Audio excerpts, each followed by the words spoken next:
अस्सलामुअलैकुम, welcome to my YouTube channel. कैसे हो आप सब? आई होप आप लोग ठीक ठाक होंगे। मैं भी अल्लाह का शुक्र ठीक ठाक हूँ। और आज मैं आपके साथ I don't want a guest का सेकंड लास्ट पार्ट शेयर करने वाली हूँ। और अगर आपने पहले वाले पार्ट्स नहीं देखे तो वो भी देख लीजिएगा। स्टोरी पसंद आए तो लाइक और कमेंट करके ज़रूर बताइएगा। और जो लोग चैनल पर नए हैं वो चैनल को सब्सक्राइब भी कर दीजिएगा।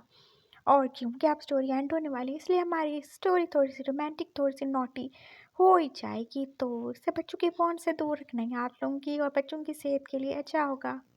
तो चलते हैं हमारी स्टोरी की तरफ, जिसे आप लोगों ने बहुत अच्छे तरीके से और प्यारे तरीके से इग्नोर किया अपने मैचेस की वजह से।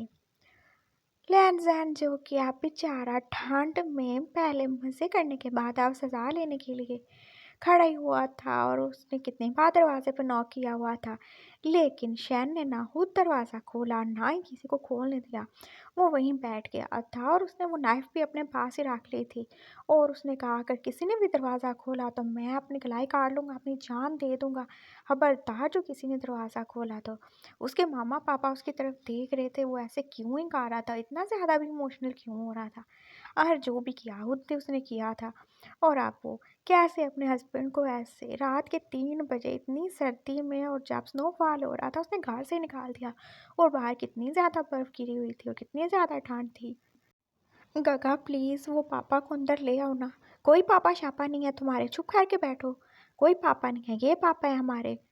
वो सही कह रहा है, वही उसका बाप है, समझे तुम। और अपने ड्रामे अब बंद कर दो।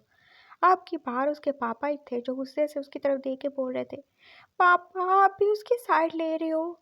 हाँ ले रहा हूँ साइड, तो क्यों ना लूँ? तुम ऐसे कैसे ही कर सकते हो शैन, इतनी ज़्यादा ठंड है और तुमने उसको स्नोफॉल में बाहर निकाल दिया, अगर उससे कुछ हो गया तो? हाँ तो हो जाए, मैं क्या करूँ? और उसने जो किया वो आपको नज़र नहीं आता? आपने देखा उसने मेरे साथ क्या किया है? क्या किया उसने? और आप शैन तो जैसे नज़रें झुका के रह गया था। क्या पापा नहीं जानते थे कि अभी उसने आज क्या ही किया था? कैसे उसका फ़ायदा उठा लिया था, वो भी उसी के घर में। हाँ बताओ ना क्या किया उसने? पापा? क्या पापा? जो किया है तुमने खुद किया है। जानते हो जब वो तुम्हें घर लेके आया तुम कितने ज़्यादा नशे में थे और कैसे अजीब अजीब सी हरकतें और बातें कर रहे थे। और वैसे भी तुम्हारा हस्बैंड है, उसने तुम्हारे साथ कोई रेप तो नहीं किया जो तुम इतना ज़्यादा ओवर रिएक्ट कर रहे हो? पापा आप जानते हैं जो कुछ हमारे बीच में हो रहा है या हो चुका है, उसके बाद भी आप ऐसे कैसे ही बोल सकते हो? तो कैसे बोलूँ मैं? तुम ये कैसे कर सकते हो? जो किया तुमने किया है।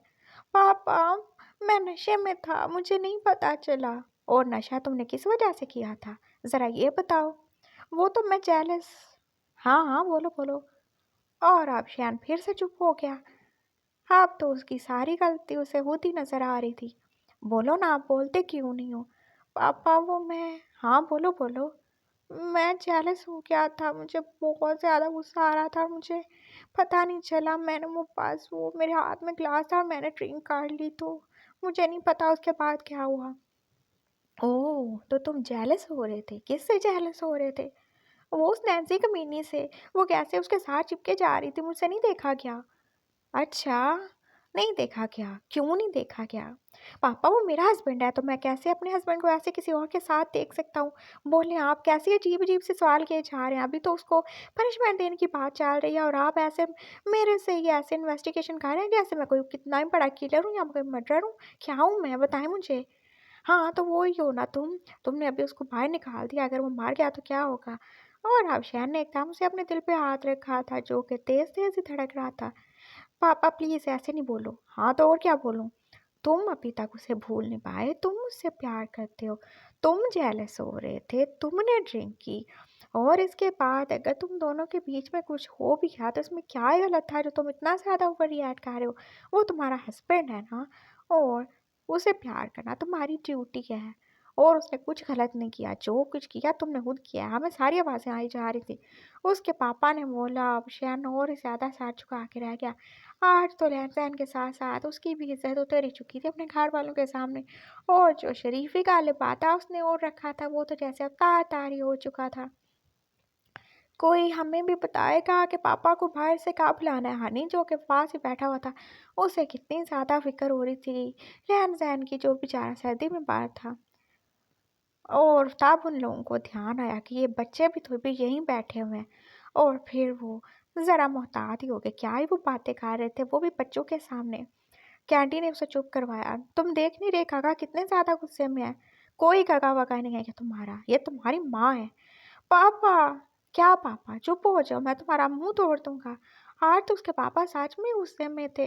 पापा ये आप क्या बोल रहे हो? आपने कभी ऐसे मुझे नहीं डाँटा, आप बस उसके लिए मुझे डाँट रहे हो और अब तो उसे रोना ही आ रहा था। हाँ, तो और क्या करूँ? तुम्हारा पागलपन खत्म होने का नाम नहीं ले रहा। कब बड़े होगे तुम? पूरे 23 साल की हो गए हो, कोई छोटे बच्चे हो क्या? खुद 2 बच्चों को पैदा कर लिया है और तुम्हारे अंदर का बचपना ही नहीं जा रहा। पापा आप ऐसे कैसे बोल सकते हो? हाँ, मैं ऐसे ही बोल सकता हूँ। तुम्हें कोई ध्यान नहीं है, तुम में अक्ल ही नहीं है। हाँ, ठीक है, जो हो गया सो हो गया, उससे गलती हुई, वो मान रहा है ना। और उसने तुम्हें कितना ज़्यादा टाइम दिया ताकि तुम इस टाइम से निकल सको, तुम अपने काम को भुला सको और सिर्फ़ तुम्हारी खुशी के लिए, हाँ, तुम्हारी खुशी के लिए वो तुमसे मिलने नहीं आया। नहीं, उसने मुझे इग्नोर किया। नहीं इग्नोर किया था उसने, बिल्कुल भी नहीं किया था। उसके पापा ने कितनी दफ़ा ही बोला था कि वो तुमसे बात करना चाहता है, लेकिन मैंने ही मना कर दिया क्योंकि मैं नहीं चाहता था तुम्हें दुःख हो, क्योंकि तुम्हारी कंडीशन ऐसी नहीं थी। मैं चाहता था तुम आहिस्ता-आहिस्ता अपने काम को भुला दो, तुम नॉर्मल हो जाओ, लेकिन तुम्हारी तो अकल ठिकाने आने का नाम ही नहीं ले रही और तुम्हारी वजह से मैं क्या ही करूँ बताओ मुझे? इन बच्चों को उनके बाप से दूर कर दूँ? पहले उनकी माँ तो तुमने उनसे अलग कर ही दी, अब क्या बाप भी दूर कर दूँ? तुम क्या चाहते हो बताओ मुझे? क्या करूँ मैं तुम्हारे लिए शहन? और मैं क्या ही कर सकता हूँ? और वो अब थक ही गए थे बोल-बोल के और शहन ने बस नज़रें झुका लीं। क्या, क्या बोल रहे हो आप पापा? कौन से पापा? कौन-सी मामा? कैंडी जो कि थोड़ी सियानी थी, ज़्यादा ही सियानी थी, वो अब सारी बातें कुछ-कुछ समझने की कोशिश कर रही थी। मैं ये कह रहा हूँ बेबी कि ये जो तुम्हारे काका हैं ये तुम्हारे काका नहीं हैं और वो जो तुम्हारे अंकल हैं वो तुम्हारे अंकल नहीं हैं। हाँ, तो वो फिर कौन है और ये कौन है? ये हमारे घर में क्या कर रहे हैं अगर ये हमारे काका नहीं है? ये तुम्हारे काका नहीं है बल्कि ये तुम्हारी मामा है। हैं? मामा ये कहाँ से आ गई मामा? मामा तो ये है ना। उसने शहन की मामा को पकड़ के बोला, नहीं ये तुम्हारी मामा नहीं है, ये तुम्हारी बड़ी मामा है। ये तुम्हारी मामा की मामा है और मैं तुम्हारा पापा नहीं हूँ बल्कि तुम्हारा पापा वो है जो इस वक़्त बाहर खड़ा कुल्फ़ी बाँध रहा है। समझ गए तुम? लेकिन आप तो हाँ, मैं नहीं हूँ, बस चुप हो जाओ आप, ज़्यादा बातें नहीं करो। और अभियान बस चुपचाप सर झुकाए बैठा ही हुआ था, उसे कितना ज़्यादा ही दुःख हो रहा था। पापा ने कैसे उसे डाँट दिया था, उन्होंने तो कभी ऐसे बुरे तरीके से नहीं डाँटा और ये सब किसकी वजह से हो रहा था? उस कमीने लैन-ज़ैन की वजह से और उसके बच्चे भी तो अब उसे ऐसे सवालिया नज़रों से देख रहे थे। तो आप हमारी मामा हो? हाँ हूँ, तो क्या करूँ? मर जाऊँ मैं? बोलो मुझे मर जाऊँ मैं? उसने फिर वो छोटी-सी छुरी निकाल ली और अब वो फिर से उसे अपने बाजू पे रख ही चुका था। हाँ, हाँ, ठीक है मर जाओ, बड़ी आसानी से मरो। तुम्हें है क्या? तुम्हें किसी की परवाह है क्या? तुम्हें कोई फ़र्क पड़ता है कि हम सब तुमसे कितना ज़्यादा प्यार करते हैं? मैं तुम्हारी मामा कितना ज़्यादा प्यार करते हैं, सिर्फ़ तुम्हारे लिए हमने तुम्हारे बच्चों की सच्चाई छुपा के रखी। सिर्फ़ तुम्हारे लिए हमने उन्हें उनके माँ-बाप से दूर रखा। उन्हें नहीं बताया कि कौन उनके माँ-बाप हैं। सिर्फ़ तुम्हारे लिए हम अपना मुल्क छोड़ के आ गए, अपने अपनों को छोड़ के आ गए, सिर्फ़ तुम्हारे लिए, सब किया तुम्हारे लिए, लेकिन तुम क्या कर रहे हो? सिर्फ़ एक की बात की वजह से तुम हम सबको छोड़ के चले जाओगे? बोलो, तुम्हें बिल्कुल हमारी फ़िक्र नहीं है। ये शहन की मामा थी जिनको कितना ज़्यादा दुःख हो रहा था। तुम मरना चाहते हो ना, ठीक है मर जाओ, लेकिन मरने से पहले ना हमें भी मार दो, इन दोनों बच्चों को भी मार दो, फिर तुम आराम से मर जाना और वो जो बाहर खड़ा है ना उसे भी मार दो। ठीक है? क्योंकि हम सब तुमसे बहुत ज़्यादा प्यार करते हैं और हम तुम्हारे बिना नहीं रह सकते और ना तुम्हें ऐसे मरते हुए देख सकते हैं। इसीलिए हम मजबूर हैं, हम तुमसे प्यार करते हैं और तुम हमारे प्यार का, हमारी नरमी का बहुत नाजायज़ फ़ायदा उठा रहे हो अब शहन, अब बहुत हो चुका है। हाँ, वो बहुत ज़्यादा ही सज़ा भुगत चुका है। पूरे 5 साल वो तुमसे अपने बच्चों से अलग रहा है। अब और तुम्हें क्या चाहिए बताओ मुझे? मामा अभी पापा की साइड हो गई। मैं किसी की साइड नहीं हो रही, मैं जो सच है वही कह रही हूँ और मैंने देखा है वो कितना ज़्यादा ही शर्मिंदा है और वो कितनी ज़्यादा कोशिश करता है तुम्हें मनाने की और तुम तो रोज़ बरोज़ बस जैसे गुस्सा ही करते जा रहे हो। क्यों ऐसा करते हो? तुम जानते हो तुम भी उसे प्यार करते हो, तुम उसके बिना नहीं रह सकते और अगर प्यार नहीं करते होते तो तुम ऐसे 5 साल तक उसके बिना ऐसे अकेले नहीं रह रहे होते, तुम उसका इंतज़ार नहीं कर रहे होते। तुम्हें कितना इंतज़ार था ना उसका, तुम चाहते थे वो आ जाए और जब वो आ गया तो तुम ऐसे क्यों कर रहे हो? भूल जाओ शैन, क्या भूलना सब आसान है, इतना आसान है। हाँ, आसान नहीं है, नहीं है आसान। लेकिन तुम कोशिश तो कर सकते हो। क्या तुम एक बात के लिए, एक रात के लिए अपनी पूरी ज़िंदगी बर्बाद कर दोगे? अपना नहीं तो अपने बच्चों का ही सोच लो। क्या उनका कोई राइट नहीं है कि उन्हें उनके बाप का प्यार मिले, उनकी अपनी माँ का प्यार मिले, उनके ग्रैंड पेरेंट्स का प्यार मिले? शैन प्लीज़ सोचो। तुम्हारे साथ जो हुआ है गलत है, लेकिन जो तुम कर रहे हो वो भी सही नहीं है। वो तुमसे माफ़ी मांग रहे हैं, और माफ़ी मांगने वाला तो सबसे पहले अपनी सेल्फ रिस्पेक्ट, अपनी ईगो, वही तो ख़त्म कर देता है ना। वो सब कुछ भुला के तुम्हारे पास आया, वो तुमसे माफ़ी मांग रहा है। और अगर तकदीर ने तुम्हें दोबारा मिला दिया तो तुम्हें थैंकफुल होना चाहिए गॉड का। तुम ऐसे नहीं करो प्लीज़ मेरे बच्चे, ऐसे नहीं करो। उन्होंने रोते हुए शैन को अब गले से ही लगा लिया था, और अब वो चुप ही हो गया था। शायद उसे अब थोड़ा थोड़ा समझ आ ही रहा था। हाँ, जो भी हुआ था वो गुजर चुका था। क्या वो उसके लिए अपनी सारी लाइफ बर्बाद करेगा? क्या वो अपने बच्चों से उनका भाव छीन लेगा? नहीं, वो इतना ज़्यादा सेल्फिश, इतना ज़्यादा हार्टलेस भी नहीं हो सकता था। तो क्या आप हमारी मामा हो कि नहीं? मैं क्या पूछ रही हूँ? कैंडी, जो कि अब सारे ड्रामे से तंग ही आ गई थी और कोई उसके सवाल का जवाब ही नहीं दे रहा था। हाँ हूँ, मैं ही तुम्हारी मामा हूँ। क्या करूँ, मैं ही हूँ। अच्छा, ये तो बहुत अच्छी बात होगी। तो कैंडी देखो कितनी अच्छी बात होगी, हमें यंग मामा पापा मिल गए। चलो चलो आओ पापा को बचा के आते हैं। वो दोनों भाग गए थे बाहर की तरफ दरवाज़ा खोलने, और शैन वहीं का वहीं खड़ा रह गया था। बच्चे एकदम से ये सब कबूल कर लेंगे, उसने सोचा ही नहीं था। वो तो कितने ही ज़्यादा एक्साइटेड, इनफैक्ट ओवर एक्साइटेड ही हो रहे थे। उन्होंने दरवाज़ा खोला और वो बाहर चले गए थे, ताकि लैंसैन को अपने असल वाले पापा को अंदर ला सकें और उसकी कुल्फ़ी जो कि जाम चुकी होगी उसे पिघला सकें। और उन्हें किए हुए काफ़ी टाइम हो गया था, और शैन को अब फ़िक्र होने लगी। अब वो कैसे ही रोक सकता था? उसके अपने बच्चे बाहर इतनी ठंड में, वो भी आधी रात के टाइम में। उसे तो वापस जाना ही था उनके पीछे, और जब वो बाहर गया तो उसने क्या ही देखा था? बच्चे जो कि एक दूसरे के गले ला के रो ही रहे थे, और लैंसैन जो कि बर्फ़ के ढेर के ऊपर बस बेहोश ही पड़ा हुआ था। ज़ैन, ये तुम्हें क्या हो गया? शैन तो एकदम से अपना सारा गुस्सा, सारी नफ़रत और सारी परेशानी भूल गया था, और उसे सबसे ज़्यादा यही फ़िक्र सता रही थी कि क्या ज़ैन मर गया? वो जल्दी-जल्दी उसके पास गया, उसने देखा वो एकदम ठंडा ही हो चुका था, अभी बर्फ़ जैसे गिरी हुई थी। उसकी आधी बॉडी तो जैसे पूरी बर्फ़ में ही धँस चुकी थी, और बाकी आधी वो तो बर्फ़ के ऊपर ही गिरी हुई थी। वो तो आधा पूरा बर्फ़ में दब भी चुका था, और शैन तो ये सब देख के काँप भी गया। बच्चे पास रो रहे थे, देखो आपने क्या कर दिया? हमारे पापा को मार दिया, देखो वो कैसे ज़िंदा ही दफ़न हो गए बर्फ़ में, अब क्या होगा? कैंडी जो कि ऊँची-ऊँची आवाज़ से रोना शुरू हो गई, और हनी भी उसके साथ था। देखा कैटी, मैं तुम्हें कहता था, ये हमारे पापा हैं, ये मुझे पापा-पापा से लगते हैं। देखो क्या कर दिया इनके साथ, क्या आप ये मर गए हैं? पता नहीं ज़िंदा है कि मर गए हैं। वो बस रो ही जा रहे थे, और ज़ैन जो कि वहीं पे बेहोश पड़ा था, और शैन तो बस फटी-फटी आँखों से देख रहा था। नहीं, ये ठीक है, ये कुछ भी नहीं हुआ इसे, मैं अभी देखो इसको ठीक करता हूँ।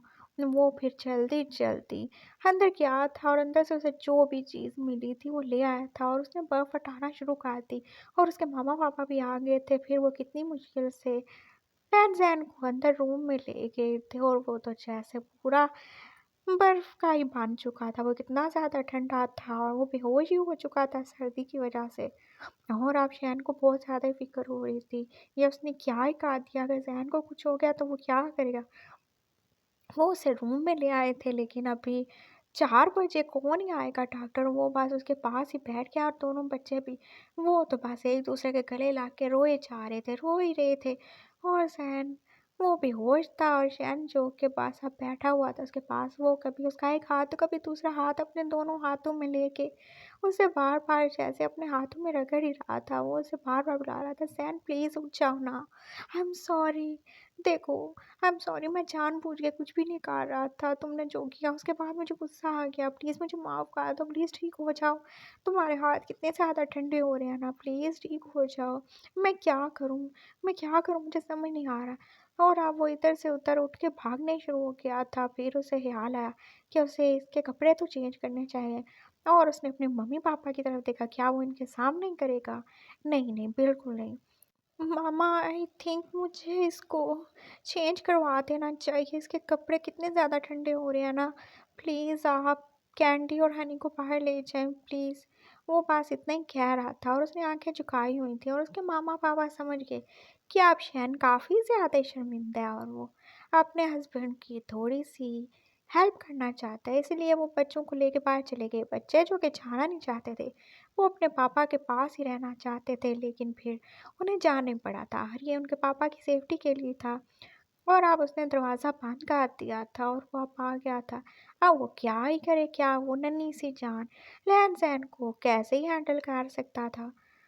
उसने उसका पहले कोट उतारा था, जो कि उसने पहना दिया था उसको जाते-जाते। फिर उसकी शर्ट, ओह नो! उसकी बॉडी तो कितनी ज़्यादा ही ठंडी हो रही थी, मैं क्या करूँ? और अब वो जल्दी से उसके लिए दूसरी शर्ट ले आया था। उसने कितनी मुश्किल से उसको ऐसे बिठाया था, उसको शर्ट पहनाई थी और अब पैंट कैसे पहनाए?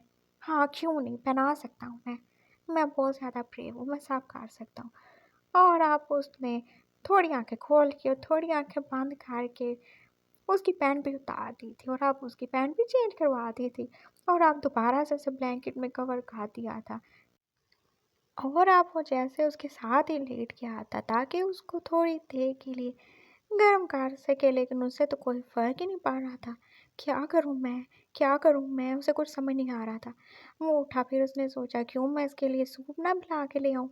लेकिन ये सूप कैसे पिएगा? ये तो कितना ज़्यादा ही ठंडा है और ये तो बेहोश है, इसका मुँह भी तो बंद है। मैं क्या करूँ? उसे कुछ समझ नहीं आ रहा था। फिर उसने उसके पाँव पकड़ के उनको रब करना शुरू कर दिया। चलो पाँव तो गर्म होंगे ना, शायद इसे कुछ हीट मिले, लेकिन फिर भी कोई फ़ायदा नहीं हो रहा था। अब मैं क्या करूँ? मुझे नहीं समझ आ रहा। फिर उसने अपना फ़ोन निकाला, हाँ, गूगल से पूछता हूँ। और फिर गूगल से उसने कितने सारे तरीके सर्च किए, लेकिन क्या ही कर सकता था। मेडिसिन वो इसको खिला नहीं सकता और अभी स्टीम वो उसको दे नहीं सकता और क्या करे वो उसका। और फिर उसे सबसे ज़्यादा आसान तरीका एक ही मिला था। हाँ, बॉडी से हीट ट्रांसफ़र करने का है। Oh no! ये तो बहुत ज़्यादा शेमफुल है। मैं नहीं कर सकता, बिल्कुल नहीं कर सकता। उसने बंद कर दिया, मैं नहीं कर सकता, ये कोई तरीका हुआ? सुबह आ जाएगा डॉक्टर, ये ठीक हो जाएगा। हाँ, ये ठीक हो जाएगा, मैं कुछ नहीं करूँगा। वो फिर से उसके साथ आके लेट गया था, लेकिन फिर उसे कितनी ज़्यादा फ़िक्र हो रही, वो तो जैसे बर्फ़ का गोला ही बना हुआ था, इतना ठंडा। तो मैं क्या करूँ अब? क्या मैं वो कर लूँ? वो सोच रहा था। नहीं, नहीं, बहुत बुरी बात है, बहुत गंदी बात है। नहीं करूँगा, बिल्कुल नहीं करूँगा। क्या मैं करूँ, क्या ही करूँ? और फिर उसने सोचा क्यों ना मैं नहीं हुसैन को कॉल करूँ और फिर उसने आधी रात को उसे कॉल कर दी थी। वो तो बेचारा जो सोया हुआ था, उसने पूछा, "सुनो मुझे बताओ, अगर किसी को बहुत ज़्यादा ठंड लग जाए तो उसे क्या करना चाहिए?" खुद को गर्म करना चाहिए और अगर वो ना कर सके तो क्या करना चाहिए? फिर किसी और को उसे गर्म करना चाहिए। तो अगर वो भी ना कर सके तो फिर किसी और को बुला लेना चाहिए जो उसे कर सके। मैं किसे बुलाऊँ? क्यों? तुमने किसको गर्म करना है? और वो ज़ैन है ना, वो उसको कितनी ज़्यादा ठंड लग रही है। हाँ, तो फिर आप उसकी वाइफ़ नहीं हो, आप फिर उसको करो गर्म। मैं? हाँ, तो और क्या? तो क्या मैं उस नैन्सी को बुला लूँ? नहीं, नहीं, उसको क्यों बुलाओगे तुम? हाँ, तो फिर? नहीं तो अभी डॉक्टर भी कहाँ से आएगा? सुबह के 4 बजने वाले हैं, थोड़ी देर बाद ही डॉक्टर मिलेगा। तो आप उसको वैसे ही रहने दो, उसको बहुत सारे कंबल दे दो और हाँ, उसको बस हग कर लो, ठीक हो जाएगा। लेकिन वो नहीं ठीक हो रहा, तो फिर वो जो करने वाला काम है कर लो, मैं क्या करूँ? मुझे तंग नहीं करें प्लीज़, मैं सो रहा हूँ। ये आप दोनों हस्बैंड वाइफ़ का आपस का मामला है। Good night. उसने कॉल बंद कर दी थी और शहन ने सोचा कितना ही ज़्यादा सेल्फिश फ्रेंड है जिसको अपने फ्रेंड का ख़्याल ही नहीं है। उसने तो पूछा तक नहीं कि उसको क्या हुआ, कैसे हुआ। अब मुझे कुछ करना पड़ेगा। मैं ऐसे अपने बच्चों के बाप व ठंड से जम के मरने नहीं दूँगा। हाँ, मुझे कुछ करना पड़ेगा।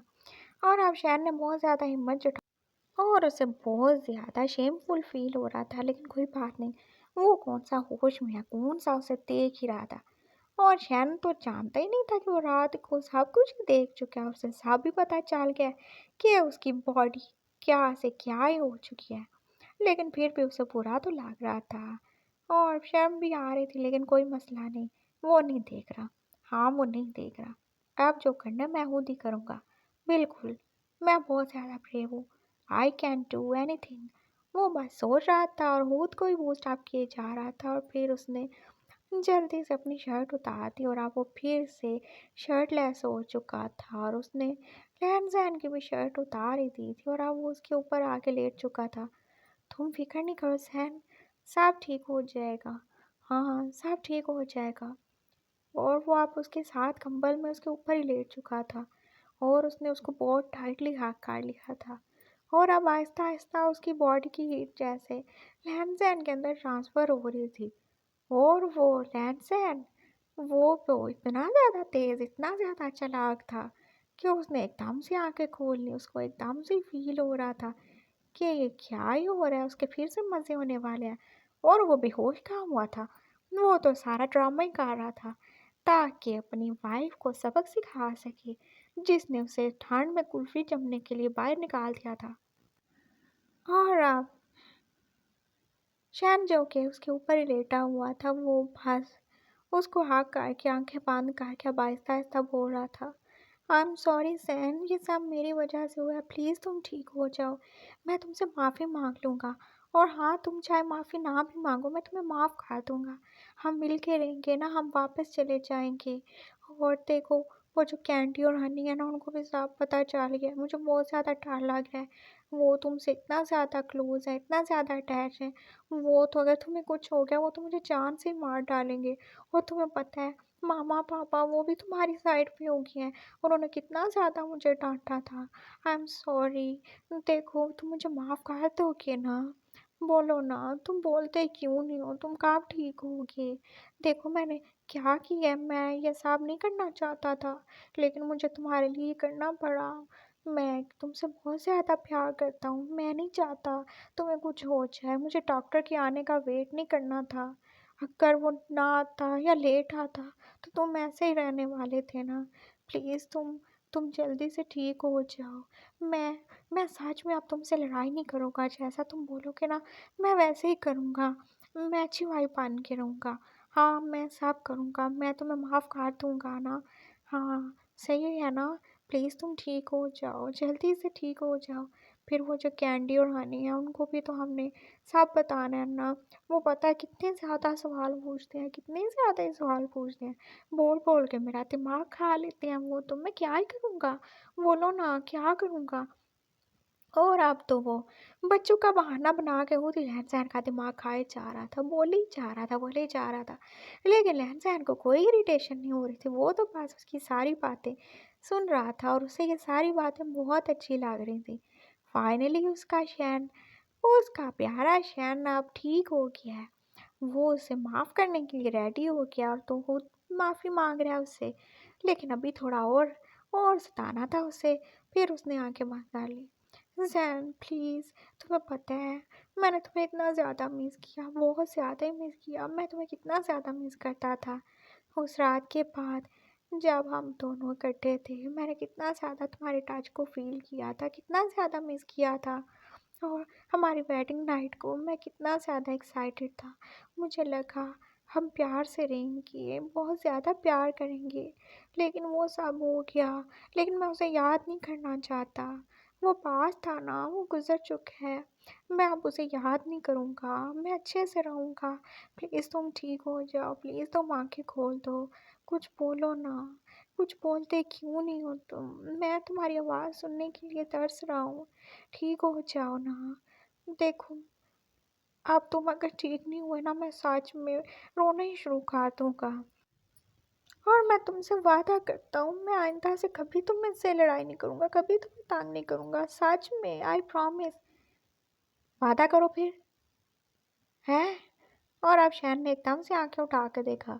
वो लहन-सहन था जो कि आंखें खोल के उसे देख रहा था और बोल रहा था, तुम ठीक होगे? तुम्हें होश आ गया? हाँ, मुझे होश आ गया है, लेकिन मैं अभी कुछ भी मूव नहीं कर सकता। मेरी बॉडी तो ऐसे जैसे पैरालाइज्ड हो चुकी है। सिवाय मेरी ज़ुबान और आँखों की कोई चीज़ काम नहीं कर रही। अब उसने मज़ीद ड्रामा किया। Oh no! मैं क्या करूँ? बताओ मुझे, क्या चाहिए तुम्हें? मैं कैसे तुम्हारी हेल्प करूँ? शैन जो कि बिल्कुल शर्टलेस था और उसे अब याद ही नहीं था कि वो कैसी हालत में उसके सामने है। लेकिन उसे तो बस उसी की फ़िक्र थी कि उसे क्या ही हो गया। कुछ नहीं, बस मेरे लिप्स बहुत ज़्यादा ड्राई हो रहे हैं। मुझे अभी समझ नहीं आ रहा मैं क्या करूँ? अच्छा, मैं तुम्हारे लिए पानी लेके आता हूँ ना? नहीं, पानी नहीं चाहिए मुझे। तो फिर क्या चाहिए? मुझे तुम चाहिए हो, प्लीज़ मुझे किस करो ना। शायद मुझे थोड़ी सी हीट मिले, शायद मेरे लिप्स जो थोड़े ज़्यादा ठंडे ठंडे हो गए हैं, शायद वो थोड़े वार्म फील करें। कुछ करो ना प्लीज़। क्या तुम इतना कर सकते हो? आह, हाँ, हाँ, खा सकता हूँ। और अब शैन जो कि अपने लिप्स उसके करीब ही ले गया था, और लैन के दिल में जैसे अब लड्डू पेड़े बर्फी का डांस कर रहे थे, और उसने अपना बहुत इनोसेंट सा फेस बनाते हुए उसको किस करना शुरू कर दिया था। और अब शैन वो भी तो जैसे उसको किस कर रहा था, और फिर उसने अपना मुंह खोला और शैन की टांग को तो जैसे अपने मुंह के अंदर ही ले लिया, और अब वो जैसे उसे साकी किए जा रहा था। और शैन तो जैसे स्टंट हो गया, वो क्या ही कर रहा था उसके साथ। उसने पीछे हटने की कोशिश की थी, लेकिन वो उसको छोड़ेगा तो वो पीछे हटेगा। उसने अभी तक अपने बाजू और अपनी टांगे ऐसे ही रखे थे जैसे वो बेचारा पता नहीं कब से मरीज है। और फिर शहर ने बहुत मुश्किल के बाद जब खुद को उससे फ्री किया था, तो वो उसे अब हैरानी से देख रहा था। तुम ये क्या कर रहे थे? बोला न, हम मेरी ज़ुबान और होंठ बहुत ज़्यादा ही ट्राई हो गए थे, तो मैं क्या करता, बस मुझे वो तुम्हारी टांग ऐसे ही लगी जैसे वो लॉलीपॉप है। मैं क्या करता, आई एम सॉरी। अब देखो मेरे बाजू भी तो है ना, वो भी तो हिल ही रही है मेरी टांगे, मैं क्या करूँ? अच्छा, क्या करूँ मैं फिर तुम्हारे बाजुओं का? ये बस मेरे दोनों बाजू लो ना प्लीज़। तुम मुझे हग कर लो और उन्हें अपने आगे रैप कर लो। इससे मुझे हीट मिलेगी, मैं जल्दी ठीक हो जाऊँगा। अच्छा, सच में? हाँ ना, सच में। और फिर शैन ने वही किया जो गिलहन जैन उसे कह रहा था। बेचारा शैन उसके हाथों बेवकूफ़ बने ही जा रहा था, और वो दिल ही दिल में कितना ज़्यादा ही हंस रहा था अपनी वाइफ को बेवकूफ़ बनाने पे। और अब शेयान ने वैसे किया था, वो उसे हाँक करके दोबारा से उसके ऊपर वैसे ही लेट चुका था, और शैन जैन बस उसकी बॉडी की नरमी गर्मी फील कर रहा था। और शैन ने उसके बाजू पकड़ के अपनी बैग पे रख लिए थे, और फिर आहिस्ता आहिस्ता जैसे लैन सैन उनको मूव करना शुरू कर दिया। ये ठीक हो रहे हैं। हाँ, ये ठीक हो रहे हैं। शैन पागल खुद को हकीम लुकमान की सातवीं औलाद समझते हुए को इतना ज़्यादा खुश था, उसे लगा हाँ जी, उसने तो देखो कैसे एक जमे हुए आदमी को फिर से जैसे जिंदा ही कर दिया है। और वो क्या ही जाने के लैन सैन जो कि शरारतों में और शैतानियों में उसका बाप, आई मीन उसके भी बच्चों का बाप है, वो तो जैसे उसे पोपट बना रहा है। लेकिन वो बस इसी बात में खुश था, और लैन सैन का पास नहीं चल रहा था वो अपनी हंसी को कैसे कंट्रोल करे। और अब तो जैसे उसके हाथ शैन की बैग पे मूव होना स्टार्ट हो चुके थे, और अब लैन सैन गर्म हो ना हो, लेकिन शैन की बॉडी जरूर फिर से हीट अप होना शुरू हो गई थी। वाह, देखो सैन तुम्हारे हाथ ठीक हो गए। हाँ, ठीक हो गए, लेकिन अभी भी मेरा लोअर बॉडी पार्ट सारे के सारे वैसे ही हैं। हाँ, तो उनके लिए मैं क्या करूँ? वही करो जो बाजुओं के साथ किया है। अच्छा, तो मैं क्या करूं, बताओ मुझे। कुछ नहीं, बस मेरी पैंट उतार दो। हैं? क्या बोले जा रहे हो तुम? शहन ने एकदम से हड़बड़ाया गया। हाँ तो देखो ना, तुमने ऐसे मुझे शर्टलेस किया, फिर तुमने अपनी बॉडी को मेरी बॉडी के साथ टच किया। देखो मैं ठीक हो गया, फिर मेरे बाजू भी ठीक हो गए, तो अगर टांगों को ठीक करना है तो फिर उनको भी तो। हाँ हाँ, ठीक है, समझ गया। और अब शहन ने दोबारा से उसकी बात मानी, पागल कहीं का। और उसकी तो पैंट उतारी, और साथ में लैंसा ने बोला, लेकिन तुम्हारे कपड़ों में से तुम्हारी बॉडी की हीट मुझ तक कैसे पहुंचेगी? ओह अच्छा। और अब शहन ने सोचा, हाँ हाँ ठीक है, उसकी तो नीचे वाली बॉडी पैरालाइज है ना, कौन सा मुझे फील करेगा। और अब वो भी जैसे फिर से वैसे ही हो चुका था जैसे थोड़ी देर पहले था। और अब उन दोनों के बीच में कोई भी चीज़ नहीं थी, और वो दोबारा से उसके ऊपर था। और अब तो जैसे लैन सैन के पूरे मज़े ही थे। और वो जो शैन का पूरा फ़ायदा बस उठा ही रहा था। थोड़ी देर बाद उसने अपनी टांगें भी मूव करना शुरू कर दी, और शैन तो खुशी से उछल पड़ा। वाह, देखो मैंने तुम्हें ठीक कर दिया, मैं तो एकदम डॉक्टर बन गया। हाँ हाँ, ये सब तुम्हारी वजह से हुआ है, तुम्हारी वजह से हुआ है, एकदम तुम ठीक कह रहे हो, तुम पूरे डॉक्टर हो, तुम तो मेडिसन हो मेरी। लैन सैन ने एकदम से उसे टाइटली हग कर लिया, और अब वो उससे जैसे किस किए जा रहा था। वो तुम कितनी जल्दी ठीक हो रहे, मुझे मुझे उम्मीद नहीं थी कि तुम इतनी जल्दी ठीक हो जाओगे। हाँ ठीक हो गया, लेकिन अभी भी कुछ बॉडी पार्ट्स हैं जो कि हिल-जुल नहीं रहे, तो हमें उनको थोड़ा मूव करना पड़ेगा ना ताकि वो ठीक हो जाएँ। हाँ, हाँ ना। और अब रहम-सहम एकदम से जैसे उठ बैठा था, उसने शैन को बेड के ऊपर लिटा दिया था और अब वो अपने बेचारे जमे बॉडी पार्ट्स को एक्टिव करने की तैयारी कर रहा था। और शैन बेचारा अपनी सुहागरात के दूसरे राउंड के लिए रेडी हो चुका था।